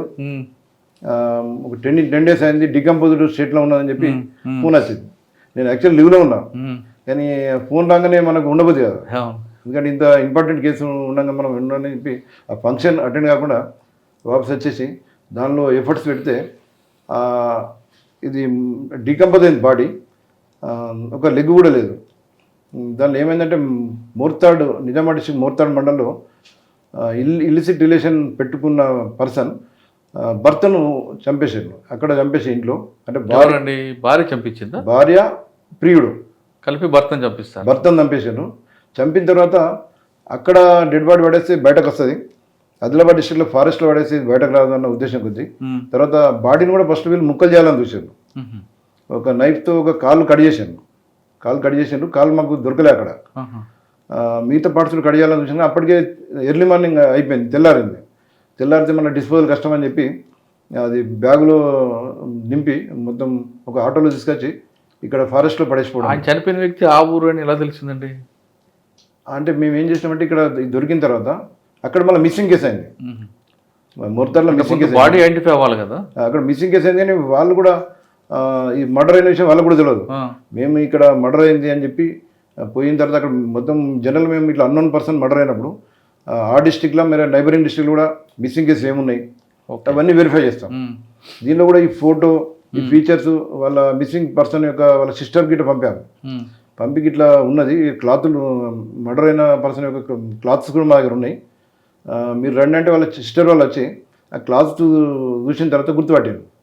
అంటే ఇది మా బ్రదర్ సార్ అని చెప్పి గుర్తుపట్టిన తర్వాత అప్పుడు మేము మోర్తాడ్ పోలీసులకు ఇన్ఫార్మ్ చేస్తే అప్పుడు వాళ్ళకి మిస్సింగ్ కేసు ఉన్నది, కానీ మేమే మర్డర్ కేసు చేసి అతన్ని అరెస్ట్, భార్యను ఆ ప్రియుని ఇద్దరిని అరెస్ట్ చేసి వాళ్ళకి ట్రాన్స్ఫర్ చేయడం జరిగింది కేసు. అంటే భార్యని ప్రియుడికి చేశారని మీకు ఎలా తెలుస్తుంది? మనకు ఇప్పుడు అడిగినాం వాళ్ళ సిస్టర్ను, ఎవరి మీద డౌట్ ఉన్నదంటే కొంచెం పలానా అతని మీద కొంచెం డౌట్ ఉన్నది సార్ అని చెప్తే వాళ్ళని పట్టుకొచ్చి ఇంటర్వ్యూ చేయడం జరిగింది. దాని తర్వాత సీసీ ఫుటేజ్ కూడా చూసినాము. అంటే ఈ డెడ్ బాడీ ఎప్పుడు వచ్చింది, వచ్చేటప్పుడు ఏమేమి వెహికల్ వచ్చినాయి, ఆ టైమింగ్ ప్రకారం సీసీ కెమెరా చూస్తే ఈ ఆటో ఇటు వచ్చినట్టు మన టోల్ ప్లాజాలో రికార్డ్. ఏం చెప్పారంటే ఆవిడ చేసినట్టు చెప్పింది. ఎందుకండి చంపడం ఎందుకు అంటే ఈ పదే వాళ్ళ హస్బెండ్ ఇల్లిసిట్ రిలేషన్కి అడ్డొస్తున్నాడు, నాకు భర్త ఉంటే ఇల్లిసిట్ రిలేషన్ కంటిన్యూ చేయడం చాలా ఇబ్బంది అని భావించి ఇతను ఎలిమినేట్ చేస్తే నాకు ఫ్రీ ఉంటుంది అని చెప్పి భార్య ప్రియుడి ఇద్దరు కలిసి చేశారు. కానీ తర్వాత జైలుకి వెళ్తారన్న విషయం తెలియదు వాళ్ళకి? తెలుసు, కానీ అప్పుడు వాళ్ళు ముందు అంత ఆలోచించారు వాళ్ళు, అంటే బయట పడదు కావచ్చు. అంటే ఆదిలాబాద్ డిస్ట్రిక్ట్ ఫారెస్ట్లో డెడ్ బాడీ పడేస్తే ఈ విషయం బయటకు రాదు, అన్నోన్ డెడ్ బాడీ అని చెప్పి పోతుంది అని చెప్పి వాళ్ళు అనుకున్నారు. తర్వాత మేము ఈ డెడ్ బాడీ దొరికిన తర్వాత ఫస్ట్ భార్య కన్సల్ట్ చేసినాము. భార్య కన్సల్ట్ చేసి ఫోటోలు పంపితే భార్య ఏమన్నదంటే, మా పర్సన్ కాదు, మా అతడు ఎటు పోతాడు, ముంబై పోతాడు, మళ్ళీ 3 నెలలకు వస్తాడు, మా భర్త కాడని చెప్పి ఆమె మేము మామూలు పోలీసుని పిలిపించి కూడా చూపించినాం. బట్ క్లాత్లు గిట్ట చూపిస్తే కూడా మా భర్త కావు, ఈ ఫోటో ఫీచర్స్ కూడా మా భర్త కాదు అని చెప్పి ఆమె రిఫ్యూజ్ చేసింది. కానీ మాకు ఎందుకు అనుమానం వచ్చి వాళ్ళ సిస్టర్స్ని వెళ్తారని చెప్పి వాళ్ళ సిస్టర్ని వెళ్తే ఆమె యాక్సెప్ట్ చేసింది. అంటే భార్య అక్యూజర్ కాబట్టి భర్తను ఐడెంటిఫై చేయనట్టు నటించింది. దానిలో మనకి ఇప్పుడు ఆల్టర్నేటివ్ ఏంది, వాళ్ళ వేరే రిలేటివ్స్ పిలిచి మనం డిటెక్ట్ చేయాల్సి వచ్చింది. సోన్లో సోన్లో సోన్లో ఇంకేమున్నాయండి సోన్ తర్వాత? సోన్లో కూడా ఇటువంటివి చాలా డిటెక్ట్ చేసినాం. తర్వాత సోన్ తర్వాత మళ్ళీ ఇక్కడ డిఎస్పీకి ప్రమోషన్ వచ్చింది. మళ్ళీ ఆదిలాబాదేనా? డిఎస్పీ ప్రమోషన్ వచ్చిన తర్వాత మళ్ళీ Nirmal posting Nirmal posting SDPO చేయడం జరిగింది. నిర్మల్లో 1 year చేశాను. నిర్మల్లో 1 year ఎస్డిపిఓ చేసిన తర్వాత మళ్ళీ ఎలక్షన్ కూడా వచ్చింది. ఎస్డిపో నిర్మల్లో ఏమున్నాయండి మీకు మార్కు? సేమ్ అక్కడ కూడా ఈ కమ్యూనల్ టైపు కాకుండా వేరే వర్కే ఉండదు కదా నిర్మల్ అంటే ఇదేనా? నిర్మల్ కొంచెం కమ్యూనల్ సెన్సిటివ్ కాబట్టి ఆ యాంగిల్లో ఎక్కువ మనం చేయాల్సి వస్తుంది. అంటే కమ్యూనల్ ఇన్సిడెంట్ జరగకుండా చూసుకోవాలి. ఏదైనా చిన్న చిన్న ఇష్యూలు ఏమైనా హిందూ ముస్లిం కానీ ఏదైనా ఇష్యూలు ఏదైనా ల్యాండ్ గొడవలు కానీ యాక్సిడెంట్లు కానీ ఏదైనా ఇమ్మీడియట్ రెస్పాండ్ అయితే అది క్లియర్ అప్ కాకుండా సార్ ఇది జరుగుతుంటుంది కానీ పక్క నాందేడ్ నుంచి కొంతమంది దొంగలు వస్తారు, చాలా ఇష్యూస్ జరుగుతుంటాయి, పత్తి ఉంటుంది అక్కడ ఒక బ్రోకర్లు ఇవన్నీ జరుగుతుంది. దాన్ని ఎప్పుడు మీకు రాలేదా కేసులు? వస్తుంటాయండి అవి. మన ఈ ఇల్లిసిట్ మన ఇల్లీగల్ బిజినెస్ కొన్ని జరుగుతుంటాయి. కొంతమంది డబ్బులు వసూలు చేసుకుని పారిపోతుంటారు. అవన్నీ చాలా జరిగి ఉంటాయి. అవన్నీ దాదాపు అన్ని కేసులు కూడా డిటెక్ట్ చేసినాం అక్కడ కూడా. నిర్మల్లో 1 year చేసిన తర్వాత మళ్ళీ ఎలక్షన్ కూడా వచ్చింది. నెక్స్ట్ హుజరాబాద్ ఏసీపీ పోవడం జరిగింది. Huzurabad ACP Karimnagar district. అంటే ఇక మా సొంత డిస్టిక్ అండి, పాత సొంత డిస్టిక్. అక్కడ ఒక 7 months పనిచేయడం జరిగింది. మళ్ళీ ఎలక్షన్ల తర్వాత హుజరాబాద్ నుంచి ఇక్కడ ఆదిలాబాద్ ఎస్డిపిఓగా ఇక్కడికి రావడం జరిగింది. హుజరాబాద్లో ఏముందండి 7 నెలల్లో మీకు మార్గం ఉందా? అక్కడ మెయిన్ ఎక్కువ ఎలక్షన్లే. అక్కడ మన అభిషేక్ మహంతి సార్ దగ్గర చేయడం జరిగింది. ఇక సార్ దగ్గర జాబ్ చాలా బాగుంటుంది, జాబ్ సాటిస్ఫాక్షన్ ఉంటుంది. కానీ హుజరాబాద్లో మీకు 2 వర్గాలు కూడా బలమైన వర్గాలు ఉన్నాయి పొలిటికల్గా. మరి ప్రజలు తట్టుకోగలిగారా మీరు? తట్టుకునే చేశాను. ఇక ఆఫీసర్ కూడా ఆలోచించే మనకి ఇవ్వడం జరిగింది. అది ఎలక్షన్ కూడా పీస్ఫుల్గా చేయడం జరిగింది హుజరాబాద్లో. అభిషేక్ మహంతి దగ్గర పనిచేస్తారు కదా, ఆయన దగ్గర ఏం నేర్చుకున్నారు? సారు చాలా స్ట్రేట్ ఫార్వర్డ్. సార్ దగ్గర ఎంత పని చేస్తే ఇంకా మనకు కింది సబార్డినేట్ బాగా ఎంకరేజ్ చేస్తుంటాడు. ఏదున్నా ఇల్లీగల్ విషయాలైతే ముక్కుపాదం పనిచేస్తుంటాడు. ఎలాంటి ఆయన పేరే సగం తీసుకెళ్ళిపోతుంది కదా. కరెక్ట్. ఏదైనా సార్ పేరు చెప్తే ఓకే. తర్వాత మళ్ళీ ఎస్డిపిఓ ఆదిలాబాద్ రావడం జరిగింది. ఎస్డిపిఓ ఆదిలాబాద్ వచ్చినప్పుడు ఇది మా సొంత డిస్టిక్. అంటే మన చాలా రోజులు ఇక్కడ పనిచేసినాం కాబట్టి ప్రజలతో బాగా సంబంధాలు ఉన్నాయి. ఇక్కడ నేను వచ్చినప్పుడు గౌస్ ఆలం సార్ ఎస్పీగా ఉండేది. సార్ దగ్గర దాదాపు 1 year పనిచేశాను. అప్పుడు ఇక్కడ రాగానే 15 daysకే ప్రైమ్ మినిస్టర్ ప్రోగ్రామ్ వచ్చింది. మేము వచ్చి 15 days అయింది, ప్రైమ్ మినిస్టర్ ప్రోగ్రామ్ వచ్చింది. ప్రైమ్ మినిస్టర్ ప్రోగ్రామ్ నా లైఫ్లో ఫస్ట్ టైం. ప్రైమ్ మినిస్టర్ గారి గురించి మన ఏరోడ్రంలో 7 helipads తయారు చేయడం, ప్రైమ్ మినిస్టర్తో పాటు మన సీఎం గారి ప్రోగ్రామ్, తర్వాత గవర్నర్ గారి ప్రోగ్రామ్ 3 అంటే ఒకటే సైమల్టేనియస్గా. ప్రైమ్ మినిస్టర్ ప్రోగ్రాంలో సీఎం గారు గవర్నర్ గారు కూడా అటెండ్ కావడం జరిగింది. ఈ ఇంత పెద్ద బందోబస్తు ఒకటిసారి మేము అప్పుడు అన్ని అరేంజ్మెంట్లు చేయడం తక్కువ టైంలో మళ్ళీ ఆదిలాబాద్లో సక్సెస్ఫుల్గా చేయడం జరిగింది. ఓకే. తర్వాత కంటిన్యూషన్ అవుతున్నారు కదా ఇక్కడే? కంటిన్యూ దాదాపు ఇక్కడికి వచ్చి 2.5 years అయింది. గౌసాలం సార్ ట్రాన్స్ఫర్ అయిన తర్వాత ఆ ప్లేస్లో మన అఖిల్ మహాజన్ ఐపీఎస్ సార్ రావడం జరిగింది. ఇక సార్ వచ్చిన తర్వాత కంప్లీట్ మన పోలీసింగ్ వర్క్ స్టైలే కంప్లీట్ చేంజ్ అయింది. ఎలా ఎందుకంటే ఇక సారు మొత్తం 360 degreesలో ప్రతి ఆస్పెక్ట్లో సార్ మానిటర్ చేస్తాడు. ఏది ఇప్పుడు ఏదైనా క్రిమినల్ తప్పు చేస్తే మనం అరెస్ట్ చేస్తే మన పని అయిపోదు. మళ్ళీ క్రిమినల్ తర్వాత అతన్ని ఏ విధంగా ఉంటుండో అతని మీద రెగ్యులర్ సర్వేలెన్స్. అంతే వాళ్ళ మీద అబిచువల్ అఫెండర్స్, ప్రొఫెషనల్ అఫెండర్స్ వీళ్ళ మీద కంపల్సరీ సర్వేలెన్స్ పెట్టడం గురించి అందరి మీద షీట్స్ ఓపెన్ చేపిస్తారు సార్. తర్వాత మనము డైలీ కేసు రిజిస్ట్రేషన్ అయిన తర్వాత మాకు డిఎస్ఆర్ ఉంటుంది మార్నింగ్.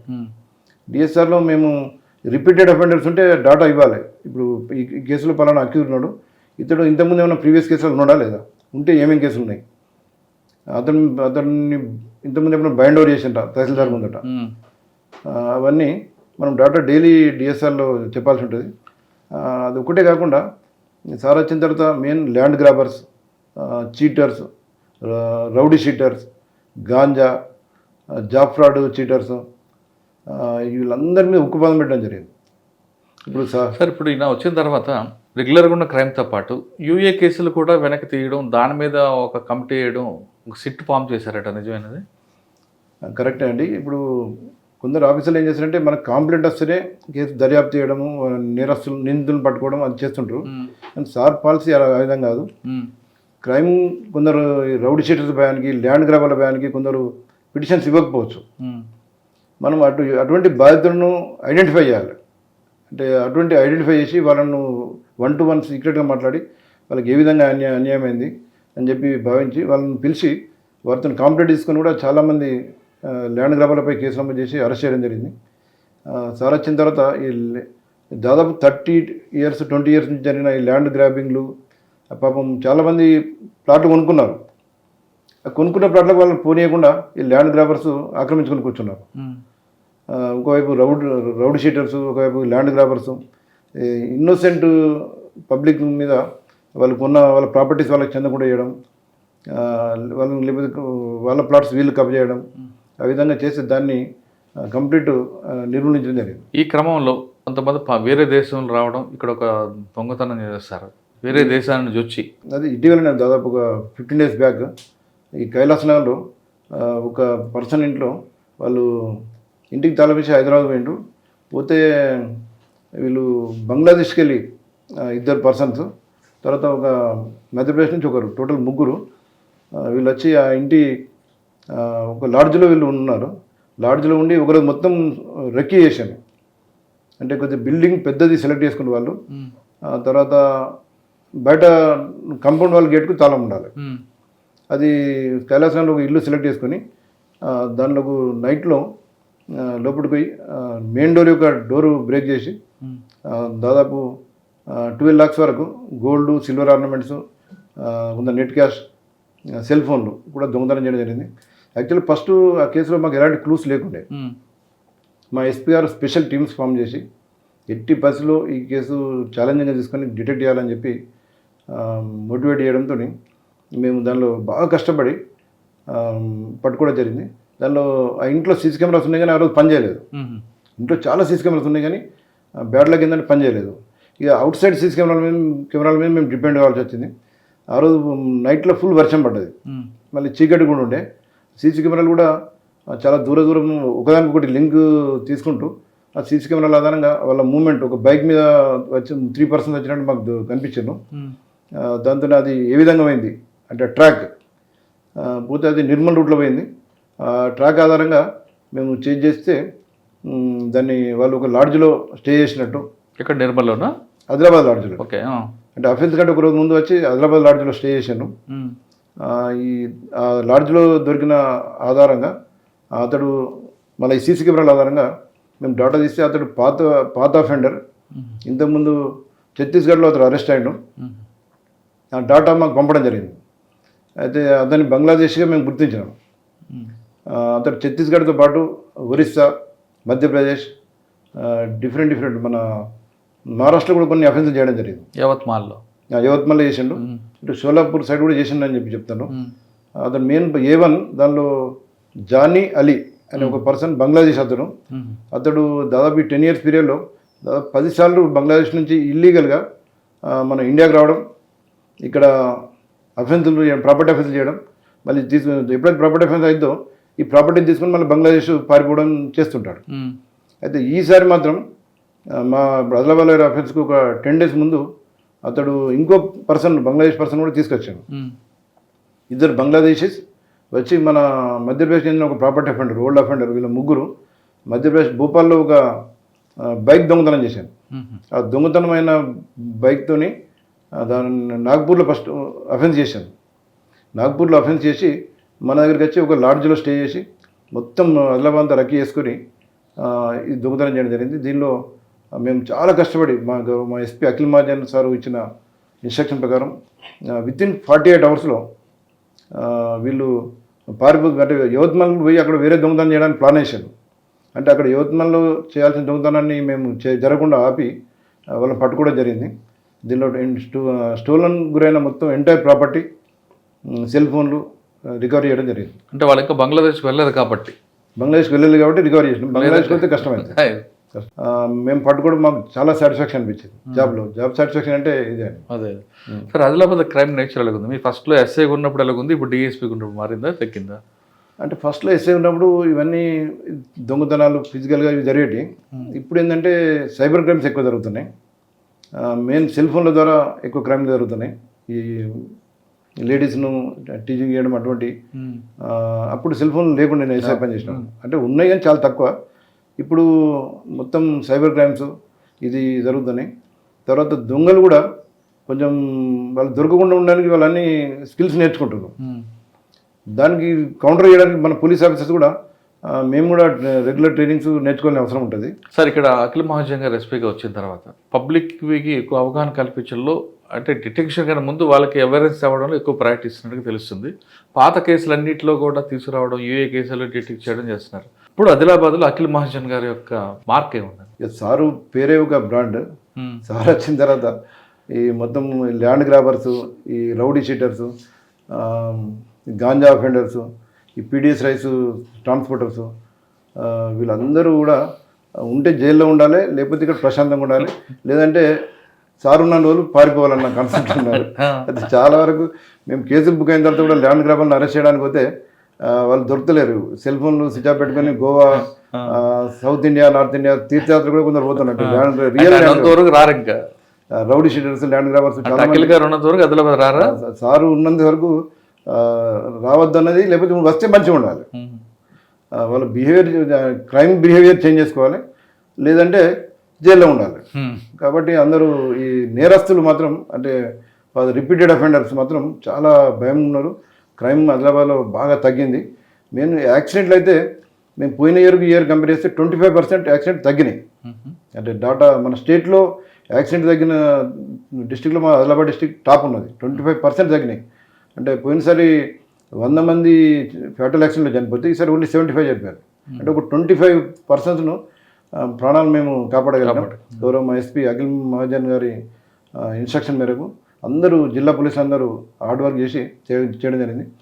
గౌరవ మన డీజీపీ సారు, పాత డీజీపీ గారు ఇద్దరు కూడా అరైవల్ ప్రోగ్రామ్ పెట్టిన తర్వాత ఆదిలాబాద్ జిల్లాలో మంచి రిజల్ట్ వస్తుంది. అది మళ్ళీ సార్ ఏంటంటే కొన్ని ఇన్నోవేటివ్ ప్రోగ్రామ్తో అవేర్నెస్ బాగా చేయడం జరిగింది. మెయిన్ కాకి కిడ్స్ అనే ఒక ప్రోగ్రామ్, పోలీస్ అక్క అనే ఒక ప్రోగ్రామ్, తర్వాత ఆపరేషన్ జ్వాల, ఇట్లా డిఫరెంట్ ప్రోగ్రామ్స్ సారు ఇక్కడ ఆదిలాబాద్ జిల్లాలో ఇంట్రొడ్యూస్ చేయడం జరిగింది.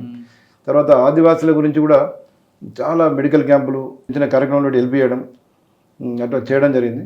ఈ మెయిన్ ఈ అవేర్నెస్ కాకి కిడ్స్ ఏంటంటే చిన్న పిల్లల్లో స్టూడెంట్గా ఉన్నప్పటి నుంచే, college 10th class 9th class students ఉన్నప్పటి నుంచే ఏ విధమైన పోలీసులు ఏ విధంగా చేస్తారు, నేరాలు జరగకుండా చూసుకున్నట్టు ఏ విధంగా చేయాలి, సైబర్ క్రిమినల్స్ ఎదుర్కోవాలంటే ఏ విధంగా చేయాలి, క్రిమినల్స్ ఏ విధంగా మనం క్రైమ్స్ చేయకుండా చూసుకోవాలి, తర్వాత సైబర్ క్రైమ్స్ ఏ విధంగా అరికట్టాలనేది వాళ్ళ మొదటి నుంచే చిన్నప్పటి నుంచే అవేర్నెస్ కల్పించడం. కాకి కిడ్స్ పోలీస్ అక్క అంటే మెయిన్ గర్ల్స్ స్టూడెంట్స్కి వాళ్ళకి ఎవరైనా ఈవ్టీజింగ్ చేసినా, వాళ్ళకి ఏమన్నా అసభ్యకరమైన మెసేజ్లు ఫోన్లు చేసినా వాళ్ళు కొందరు పోలీస్ స్టేషన్కి వచ్చి కంప్లైంట్ ఇవ్వలేరు. కాబట్టి డైరెక్ట్ ఈ పోలీస్ అక్కలు రెగ్యులర్గా స్కూళ్ళకు కాలేజీలకు పోయి మీకు ఏమన్నా ప్రాబ్లమ్స్ ఉన్నాయా అంటే 1-to-1 సీక్రెట్ కూడా చాలా అడిగి వాళ్ళకి అవి ఒకటి. తర్వాత వాళ్ళని ఉన్న ఫోన్ల ద్వారా వేధించిన, డైరెక్ట్గా వేధించిన వాళ్ళ ఇన్ఫర్మేషన్ తీసి కొంతమందిని కౌన్సిలింగ్ చేయడం జరిగింది. కొన్ని క్రైమ్ ఎక్కువ చేసిన వాళ్ళకు పోక్సో కేసులు, కొన్ని కేసులు పెట్టి కూడా పంపడం జరిగింది. కానీ ఇక్కడ కొంత అవేర్నెస్ లేకపోవడం, ఎలోప్మెంట్ ఎక్కువ ఉంటాయి కదండి. ఎలోప్మెంట్ కేసులు కూడా ఎక్కువ ఉంటాయి. అయితే ఎలోప్మెంట్ పరంగా కూడా మేము అవేర్నెస్ చేస్తున్నాం. ఇప్పుడు 18 years బిలో అమ్మాయి లవ్ చేసినా కానీ అది చెల్లదు అసలు. కాబట్టి ఆమె వాలంటరీగా వచ్చిన కేసు తీసుకుపోయిన పర్సన్ మీద ఆటోమేటిక్ కేసు అవుతుంది. ఏదైనా లవ్ చేయాలనుకున్న అమ్మాయి ఓన్లీ 18 years తర్వాతనే చేస్తే కేసు కాకుండా ఉంటుంది. కాబట్టి మైనర్ అమ్మాయిల విషయంలో వాళ్ళ జోలికి పోకపోతేనే బాగుంటుంది అన్నది. ఇంకో ప్రోగ్రామ్ ఏంటంటే పోలీస్ అక్క కాకుండా ఆపరేషన్ జ్వాల కాన్సెప్ట్ ఏంటండి? ఇప్పుడు మెయిన్ మహిళలకు సెల్ఫ్ డిఫెన్స్ అవసరం. ఇట్లా ఎవరైనా ఈ మిచ్యూస్ ఫెలోస్, ఈ రోడ్ రోమియస్ ఇవన్నీ ఎవరైనా అటాక్ చేయకుండా ఉండడానికి వాళ్ళు భయపడాలన్న ఉద్దేశం కొద్దీ ఎస్పీ గారు ఈ ఆపరేషన్ జ్వాల అనే ప్రోగ్రాం పెట్టి దానిలో martial arts, karate, self defence అవన్నీ ట్రైనింగ్ ఇవ్వడం జరిగింది. ఇది కూడా మన ఆదిలాబాద్ జిల్లాలో ఉన్న అన్ని స్కూళ్ళు, కాలేజీలో కూడా సారు ట్రైనింగ్ ఇవ్వడం జరిగింది. ఓకే సార్, సెల్ఫ్ డిఫెన్స్ చెప్పడం అనేది మంచి కాన్సెప్ట్, నో డౌట్ అందులో.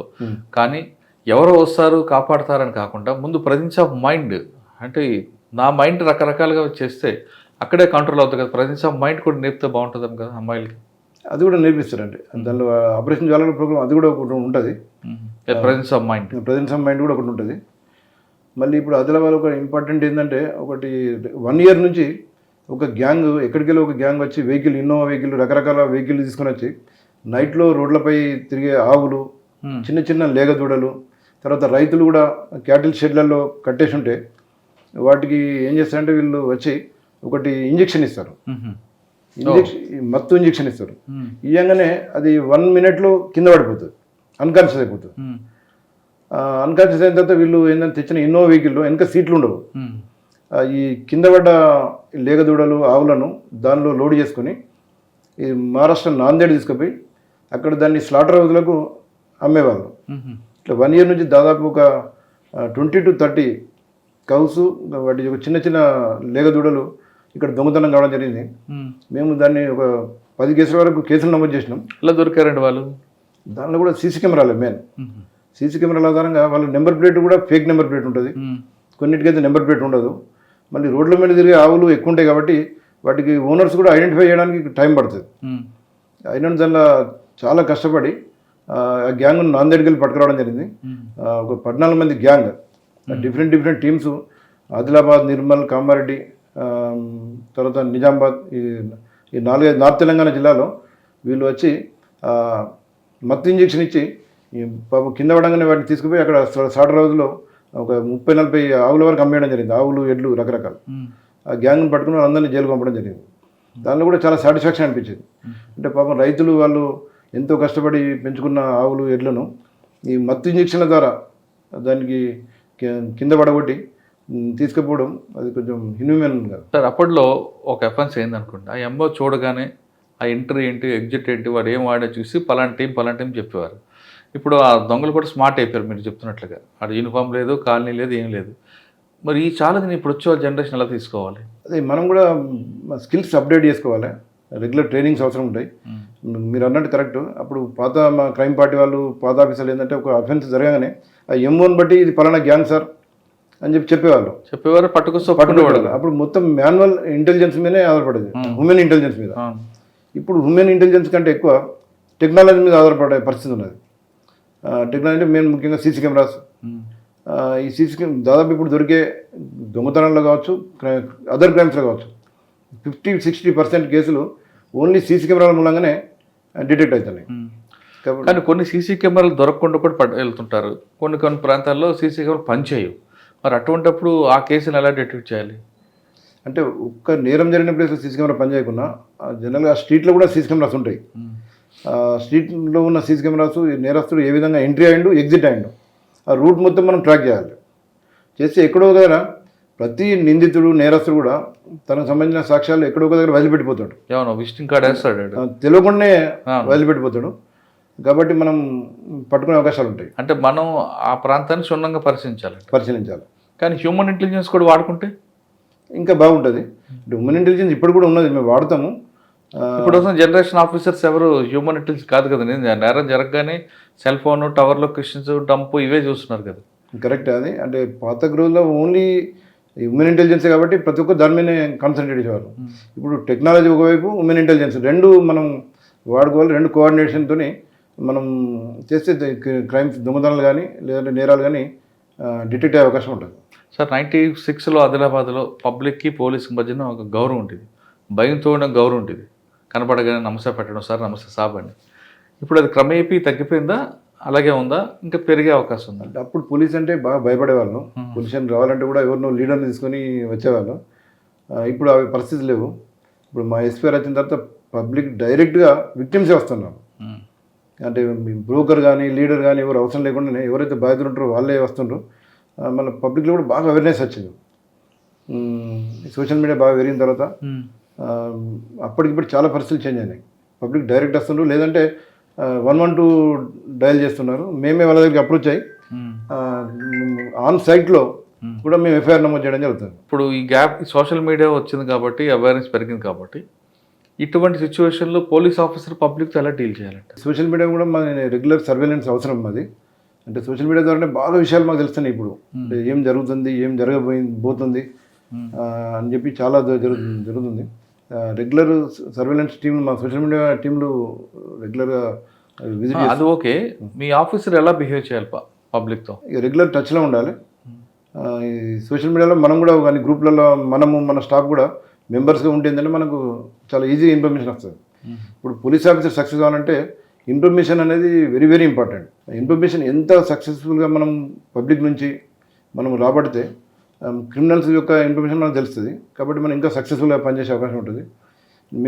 మా యొక్క విజ్ఞప్తి పబ్లిక్ ఇప్పుడు మెయిన్ ఈ దొంగతనాల నివారణకు కొన్ని చిట్కాలు ఉంటాయి. అవి పాటిస్తే మనం దొంగతనాలు నివారించుకోవచ్చు. చాలామంది ఏం చేస్తారంటే, నా ఎక్స్పీరియన్స్ ప్రకారం చెప్తున్నా, అందరూ కూడా ఇంట్లో ఉన్న గోల్డ్ కానీ నెట్ క్యాష్ టోటల్ బెడ్రూమ్ ఉన్న బీరువాలో పెడతారు. పెట్టి బిల్డింగ్ యొక్క డోర్కు లాగేస్తారు.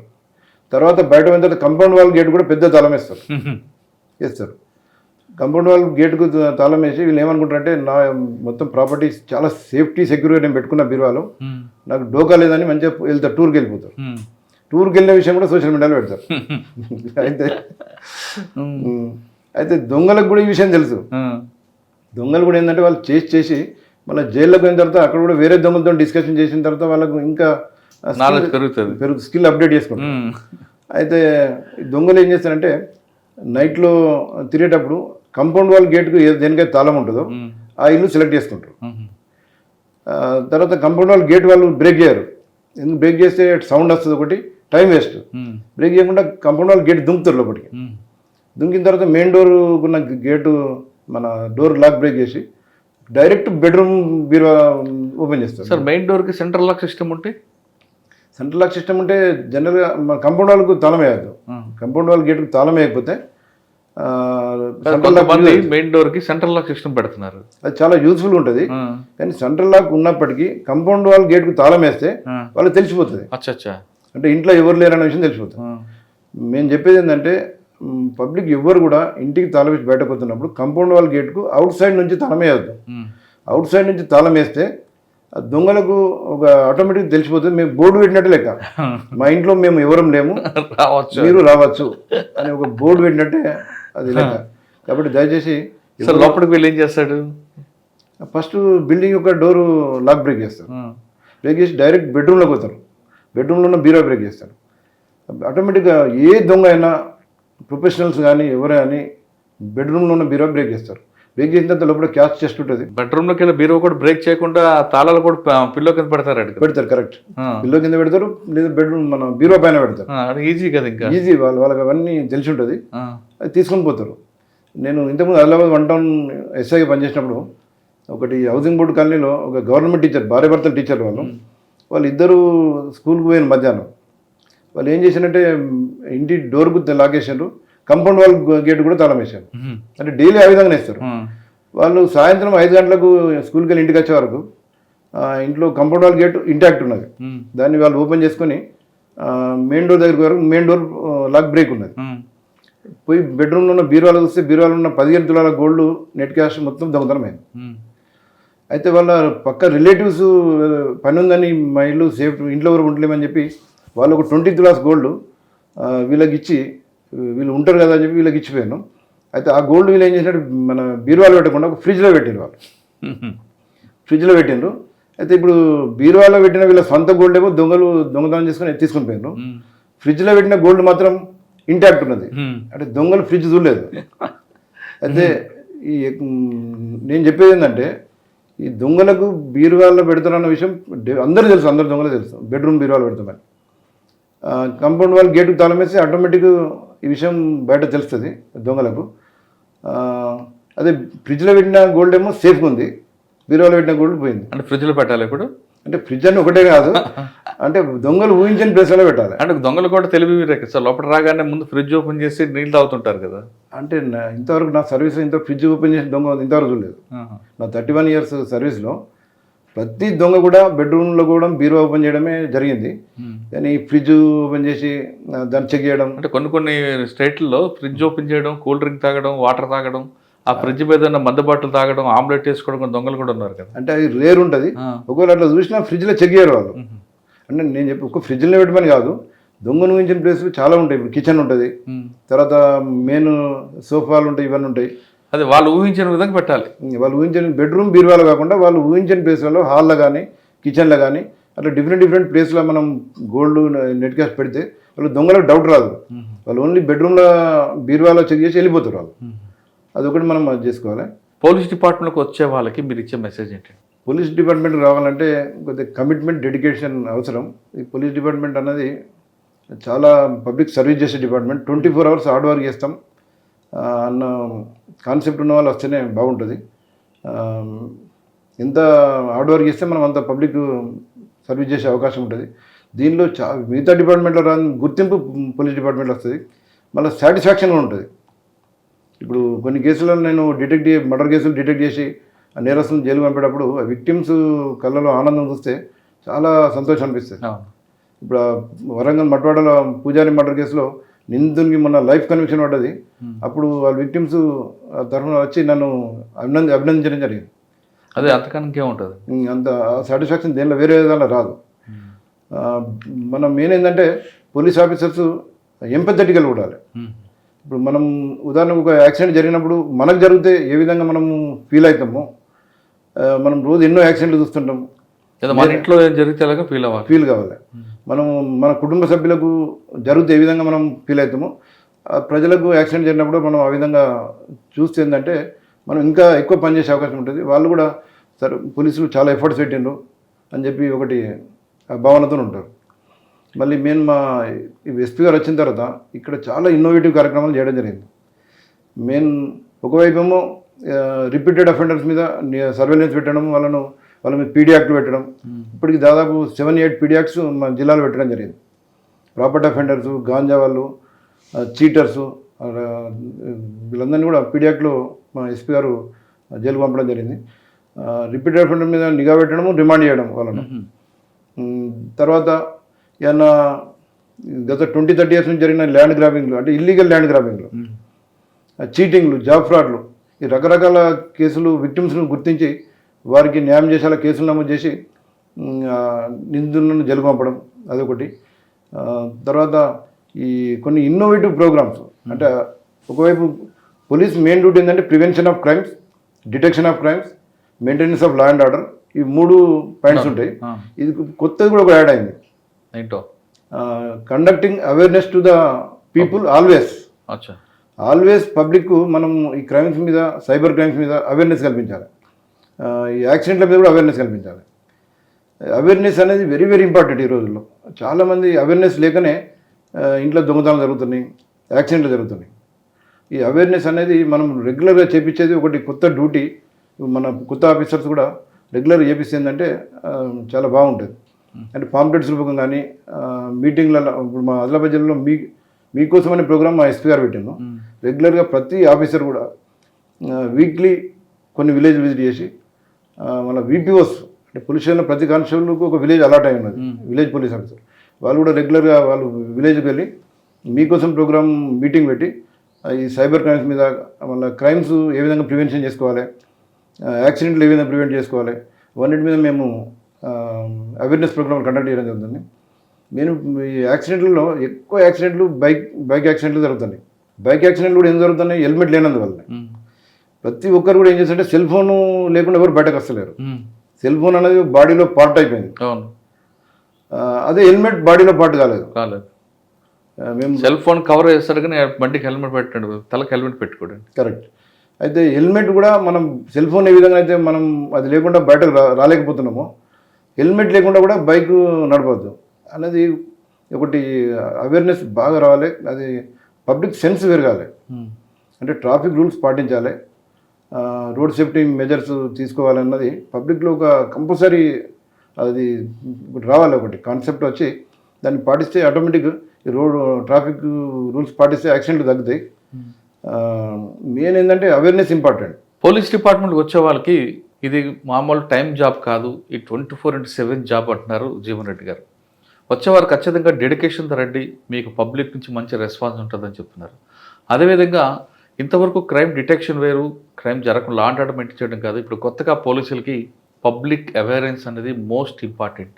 అంటే పబ్లిక్లో కొత్త కొత్త ఆలోచనలు, పబ్లిక్కి ఎలాగ బయటపడాలి, వాళ్ళకి అవగాహన కల్పించే కార్యక్రమం కూడా పోలీస్ ఆఫీసర్ తీసుకుంటే నేరాలు పెరగవు, జనం కూడా బాగుంటారనే విషయాన్ని ఇప్పుడు వస్తున్న జనరేషన్, అంటే కొత్త పోలీస్ ఆఫీసర్ ఎవరు అనుకున్నా వాళ్ళందరూ కూడా దాని మీద ఎక్కువ అవగాహన ఉండాలంటున్నారు జీవన్ రెడ్డి గారు. ఇది ఈ వారం జీవన్ రెడ్డి గారితో ఎక్సలెంట్ ఇంటర్వ్యూ. వచ్చే వారం మరొక ఇష్టం మళ్ళీ కలుద్దాం. అంతవరకు నమస్తే. Thank you very much. నమస్కారం అండి.